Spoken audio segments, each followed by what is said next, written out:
Hello সবাইকে। Last ভিডিওতে আপনাদেরকে দেখিয়েছিলাম ইন্ডিয়ান কমিউনিটি থেকে কিভাবে হোলি সেলিব্রেশন করা হচ্ছে।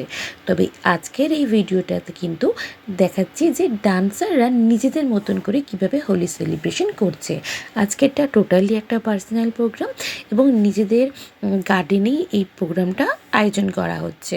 তো একদম ঘরোয়া একটা অনুষ্ঠান, তবে এখানেও কিন্তু মানতে হচ্ছে অনেক রুলস।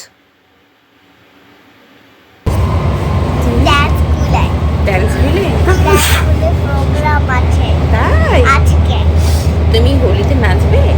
হ্যাঁ আজকে হোলি প্রোগ্রাম। হ্যাঁ তুমি জানো কালার্স কি? কোনটা তোমার ফেভারিট কালার? পিঙ্ক। ভালো করে ডান্স করবে, হ্যাঁ? পৌঁছে গিয়েই সে ফটো তোলাতে ব্যস্ত হয়ে পড়েছে। আর তারপরেই বাচ্চাদের জন্য ছিল কিছু কুইজ কন্টেস্টের আয়োজন, এবং এই কন্টেস্টের পরেই একটু সবাই ছোট ছোট করে নিজেদের মতন করে ডান্স করে ব্যাপারটাকে সেলিব্রেট করেছে। তবে আমি সবার ভিডিওই অল্প অল্প করে ছোট ছোট করে দিয়েছি, আদারওয়াইজ ভিডিওটা অনেকটা বেশি লেন্দি হয়ে যেত, সেই জন্য। এখানে চিনি মনে হয় সবচেয়ে ছোট, তাই জন্য ওদের ডান্সটা থেকেই সবার আগে শুরু হয়েছে। তবে ভিডিওগুলো সবার ভিডিওই আমি ছোট ছোট করে দিয়েছি।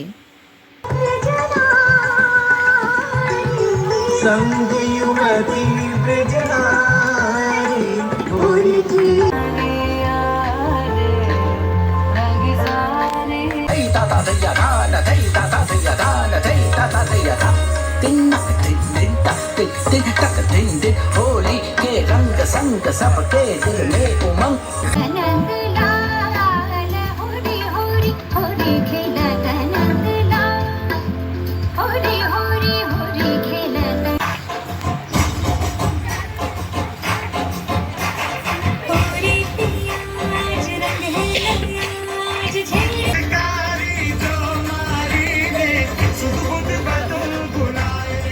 আর ডান্স প্রোগ্রামের পরে বড়দের জন্য ছিল আরেকটা গেম, যেখানে কিন্তু ম্যান্ডেটরি সবাইকে খেলতে বাধ্য করা হয়েছে, কেউ বসে থাকলে চলবে না। আর এই দিনকে কোনো একটা ক্রিকেট ম্যাচও চলছিল, তাই জন্য ছেলেরা সবাই মোবাইলে নিজেদের এই ম্যাচটা দেখছিল, আর কেউ খেলতে চাইছিল না, তবে সবাইকে বাধ্য করা হয়েছে। আর মজার বিষয় হলো যে মেয়েরা কিন্তু সবার আগেই আউট হয়ে গেছে, ফার্স্ট সেকেন্ড থার্ড কিন্তু ছেলেরাই হয়েছে। দিবেশ তো অনেক আগে থেকে বলছিল আমাকে আউট করে দাও, আমি শান্তিতে খেলা দেখতে চাই, কিন্তু সারপ্রাইজিংলি ওই কিন্তু ফার্স্ট হয়েছে। তবে ফার্স্ট হয়েও ও একটা বড় বিপদে পড়েছে, কারণ ওকে বলা হয়েছে যে ডান্স করে দেখাতে হবে যে উইনার। আর ও তো বলেছে মাফ করো বাবা, আমি একটা ফটো ক্লিক করে বেরিয়ে যাচ্ছি। যাই হোক, এই সমস্ত প্রোগ্রামের পরে আমরা সোজা ভুরিভোজের দিকে চলে গেছি, কারণ হোলি উইদাউট ফুড তো চলবেই না। আর তারপরেই দেখলাম যে একদিকে কিন্তু রিলসেরও প্রিপারেশন চলছে। যেই রুলসের কথা বলছিলাম আপনাদেরকে, যে এখানে নিজেদের পার্সোনাল গার্ডেনে হলেও আশেপাশে যত নেবার্স আছে সবাইকে কিন্তু মেল প্লাস ভার্বালি বলা হয়েছে যে অমুক দিনে এত ঘন্টার জন্য কিন্তু একটু মিউজিক হবে, একটা প্রোগ্রাম হবে, এটা কিন্তু পারমিশন নিতে হচ্ছে। আর এদিকে দেখুন চিনির মুখটা ছোট হয়ে গেছে, কারণ তাকে বলা হয়েছে এবার বাড়ি যেতে হবে। ওর মুখটা আমি অলরেডি ফ্রেশ করে দিয়েছি, বাট ও আরও খেলবে।